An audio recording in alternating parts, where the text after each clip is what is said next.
Hello दोस्तों, कैसे हैं आप लोग। आप सभी का स्वागत है शिव शंभू यूट्यूब चैनल पर। कृपया करके सभी लोग लाइक करें, सब्सक्राइब करें और ज़्यादा से ज़्यादा लोगों को ये वीडियो शेयर करें। आज हम प्रदीप मिश्रा जी के ऐसे उपाय के बारे में जानेंगे जो बहुत बड़ा महासंयोग बन रहा है पितृपक्ष में। कल 12 अक्टूबर को मासिक शिवरात्रि और प्रदोष, ये दोनों का बहुत बड़ा महासंयोग है, वो भी पितृपक्ष में। पितृपक्ष में आप ये उपाय जरूर करें, क्योंकि ऐसा महासंयोग आपको एक साल बाद ही मिलेगा। क्योंकि एक साल बाद ही ऐसा दिन आएगा, प्रदोष काल, मासिक शिवरात्रि, पितृपक्ष में। प्रदीप मिश्रा जी हर जहाँ भी अपनी कथा होती है, मासिक शिवरात्रि का बहुत बहुत बार जिक्र करते हैं। तो आइए ये उपाय जरूर करें और इसका फल आप देखें, ऐसा चमत्कारिक होगा कि आप हमेशा खुश रहेंगे। तो पंडित प्रदीप मिश्रा जी द्वारा बताए गए शिव महापुराण कथा के ऐसे उपाय हम बताने वाले हैं जिनको आपको हर महीने पड़ने वाली मासिक शिवरात्रि के दिन करना है। आप सभी लोग जानते हैं कि साल में एक बार महाशिवरात्रि होती है, जो साल की सबसे बड़ी शिवरात्रि होती है।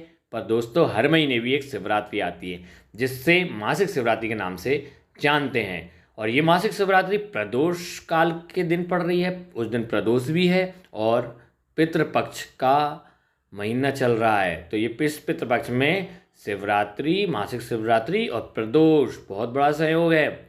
आज हम आपको मासिक शिवरात्रि जो आती है हर महीने, उसका उपाय बताएंगे।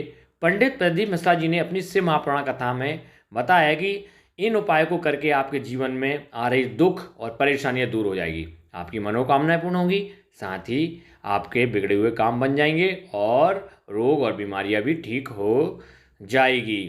तो हम जानते हैं ये उपाय।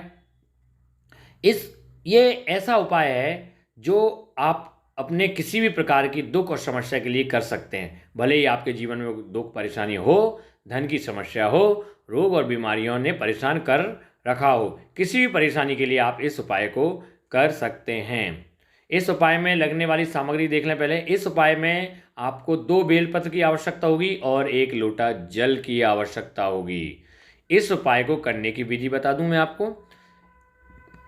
बेलपत्र और 1 लोटा जल, इन दोनों चीज़ों को लेकर आपको किसी भी मासिक शिवरात्रि के दिन प्रातःकाल सुबह सुबह भगवान शिव जी के मंदिर जाना है।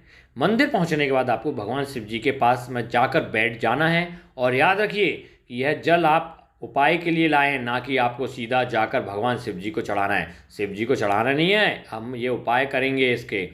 आपको भगवान शिव जी के पास में बैठकर दोनों बेलपत्र को निकाल लेना है, जिसमें से सबसे पहली बेलपत्र को आपको भगवान शिव जी की जलधारी पर समर्पित करना है। जब आप बेलपत्र को जलाधारी पर समर्पित कर रहे हो तो उस समय ध्यान रखिए कि जो बेलपत्री आप जलाधारी पर समर्पित करेंगे वह जलाधारी के आखिरी भाग में, मतलब जहाँ से जल नीचे गिरता है, उस तरफ आपको समर्पित करना है। और जो बेलपत्र की डंडी का मुख होगा वह आपको जलाधारी के तरफ, जहाँ से जल नीचे गिरता है, उस तरफ करके रखना है। और इस बीच वाली बड़ी पत्ती का मुख भगवान शिव जी की तरफ करके रखना है। अब जब आप दूसरी बेलपत्र चढ़ाएंगे तो इसे आपको भगवान शिव जी की शिवलिंग पर चढ़ाना है। जब आप इस दूसरी बेलपत्र को भगवान शिव जी की शिवलिंग पर चढ़ा रहे हो तो उस समय ध्यान रखिए कि जो बेलपत्र के बीच वाली बड़ी पत्ती का मुख है वह आपको अपनी तरफ करके समर्पित करना है।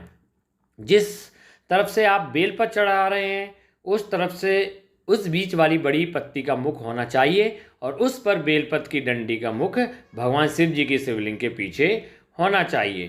तो ये आपको प्रदोष काल में और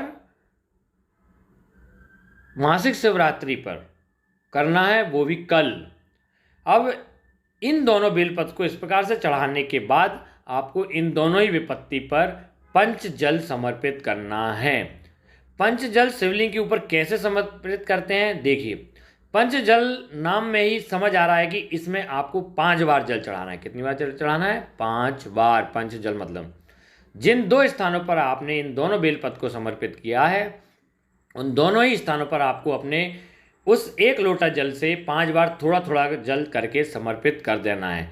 पहले आपको जलाधारी के ऊपर, उस बेलपत्र के ऊपर 5 बार थोड़ा थोड़ा जल समर्पित कर देना है।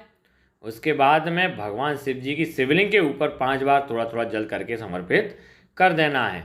जैसे ही आप पंच जल इन स्थानों पर समर्पित कर देते हैं, उसके बाद आपको भगवान शिव जी से अपने मन की कामना बोलनी है, या जिस काम के लिए आप यह उपाय कर रहे हैं वह काम आपको भगवान शिव जी से बोलना है, जहाँ पर यह उपाय पूरा हो जाएगा।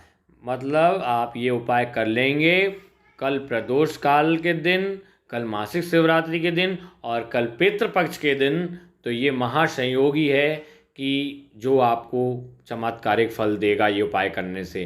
फिर अगर आपने नहीं किया तो ये दिन बार बार नहीं आएगा, ये हो सके अगले साल आए, 1 साल बाद आपको ये तीनों का महासंयोग प्राप्त हो। इसलिए ये उपाय जरूर करें प्रदीप मिश्रा जी का, और अपने जीवन को धन्य धान्य से परिपूर्ण करें।